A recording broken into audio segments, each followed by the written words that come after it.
the state. We're dependent on two sources of gasoline. One is on the west coast and one is in the south. And they're the ones that refine our gas and send it back up to us. We don't have to do that. We should have our own refineries here. I have a plan for one in Fairbanks, Glen Ellen, and the Kenai district, which also have a tuned electrical system of a 50 megawatt plant tuned into each one. Now, a megawatt will electrify 1,000 homes, and that would be just the bonus that goes into the electrical grid, so your electrical prices come down too. Thank you. Mr. Holatku. I work in oil field. I got a lot of experience.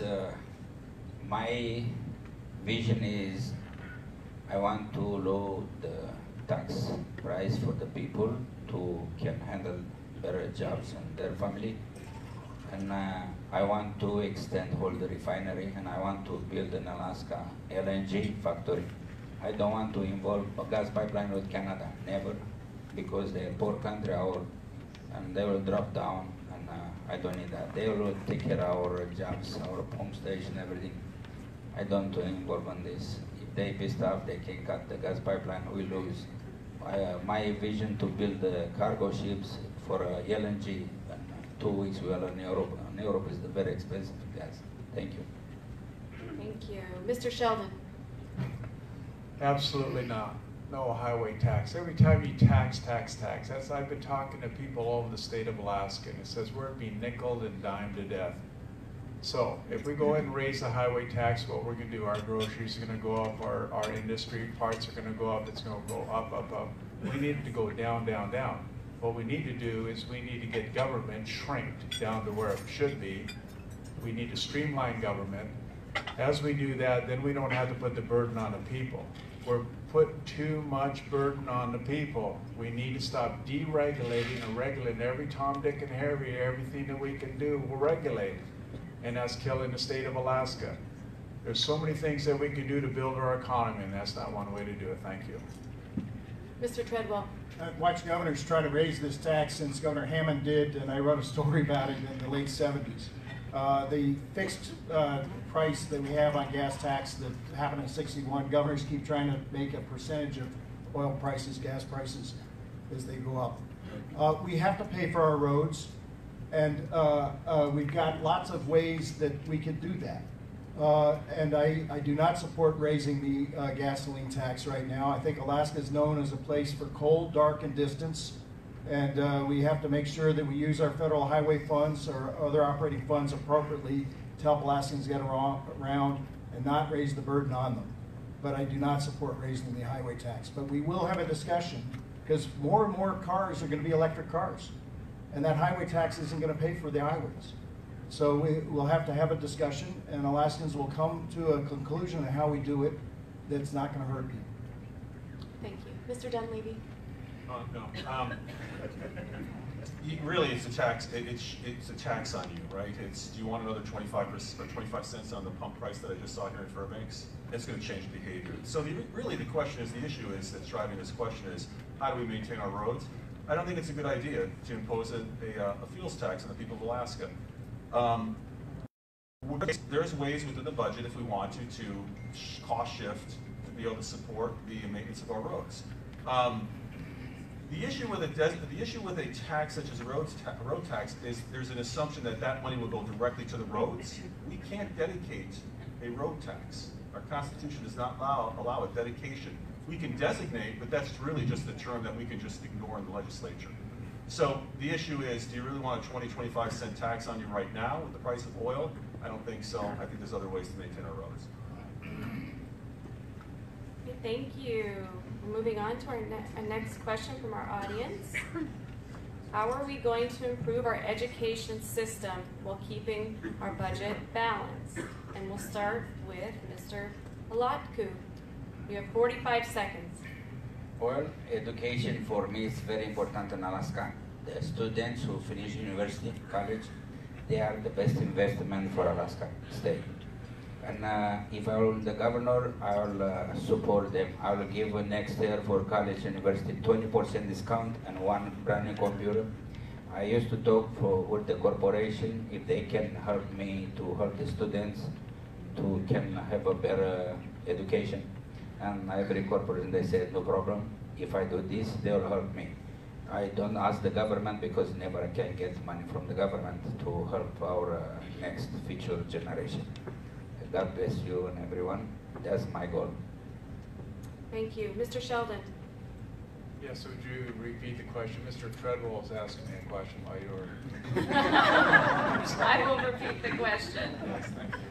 How are we going to improve our education system while keeping our budget balanced? Well, the main thing is we got to do is start educating our children about the truth. A lot of our children are going out into this world and not getting the full facts. And I think it's important that our history books show them exactly what they need to do, because when they get into college, they're going to be brainwashed anyway. It's important to get them while they're young and while they can understand what's going on. And then once they learn that and they get into college, they'll wonder and they'll decide what is right and what is wrong.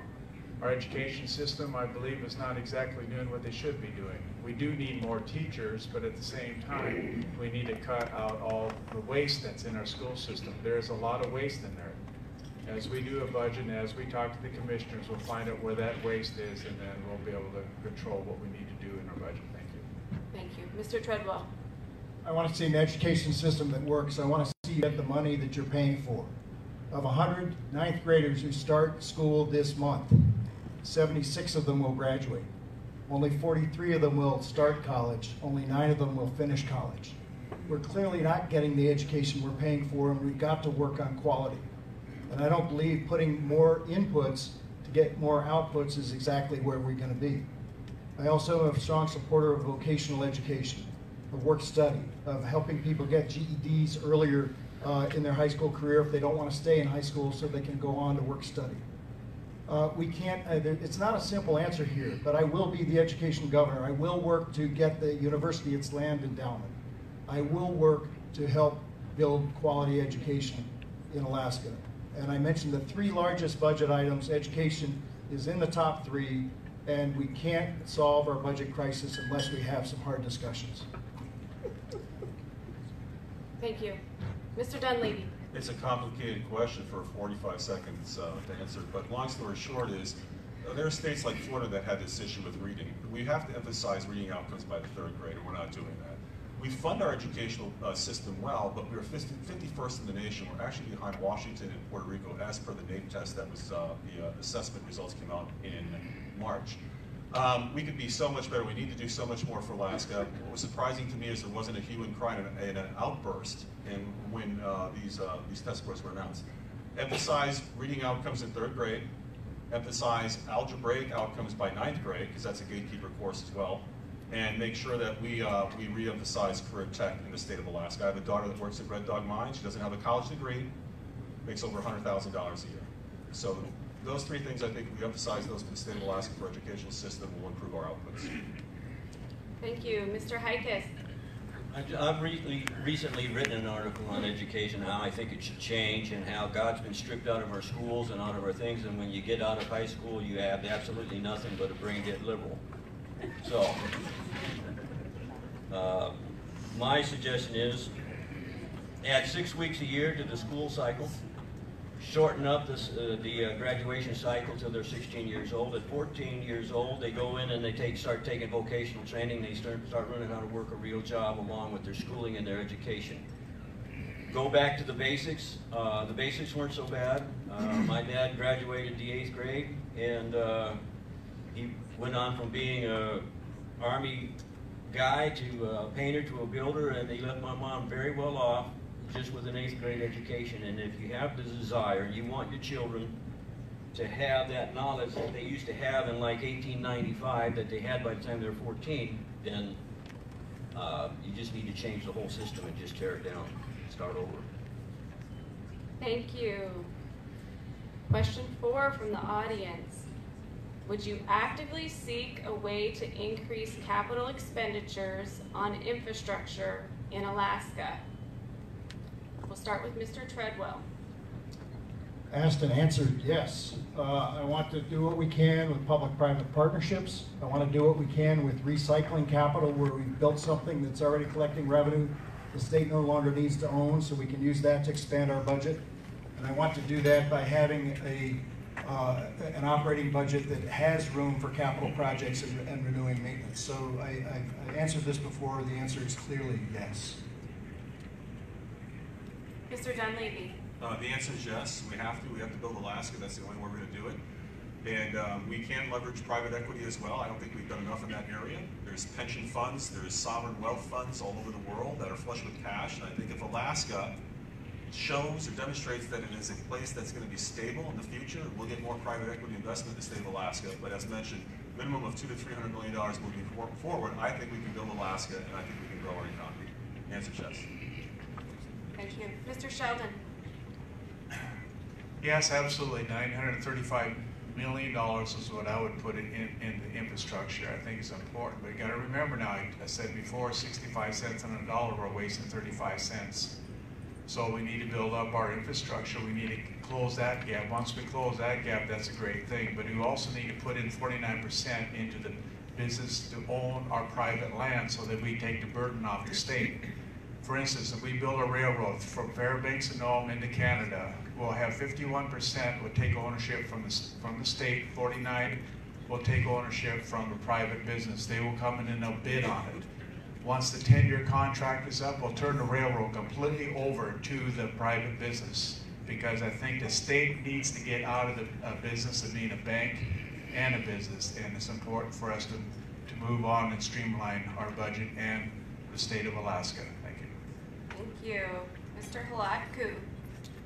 Well, I agree with the infrastructure. We need the best one, and I saw a lot of engineers work on highway, but how they use it's not good, because the water will sit on table under the road and froze, and next year will be holes and problems. They're supposed to be put underneath the rocks, huge rocks, the right way. The water can flow away from the highway, and that will can spend less money, and we'll have good roads. And not every year to build in the same place. And also I saw in Anchorage, they work every year in the same place. They start to rip off and put back. Thank you. Thank you. Mr. Hikas. Repeat your question, please. Sure. Would you actively seek a way to increase capital expenditures on infrastructure in Alaska? I would seek infrastructure, capital infrastructure for moving the capital Willow, and then building. We need a road system in Alaska that is equal to none. We have no road system. We have a goat track from Wasilla to Anchorage. I mean, it's called the Glen, and if you ever drove that commute in the morning, it's a nightmare. We need a different road system all the way through Alaska. Wally Hickel was the last one to start building a road in Alaska, and the federal government shut him down. And we need roads to Bethel, to Nome. You get that infrastructure and that road structure together, the capital to come to pay for that will already pay for itself by increased productivity from all parts of Alaska where people can actually get someplace. Thank you. Right, we have our last audience question, and Mr. Dunleavy, we'll start with you. What is your stand on Stand for Alaska? What is my stand on Stand for Alaska? I'm a no on one. That is another Stand for Alaska way of saying it. I'm a no on one. I think it's too broad. I think the unintended consequences, and maybe there are intended consequences, to be honest with you, would shut the state down. I think we have some serious issues with it. So I am a no on one. Thank you. Mr. Treadwell. No. I helped write the water quality standards when I was at DEC. I believe they are sufficient to protect our salmon. I believe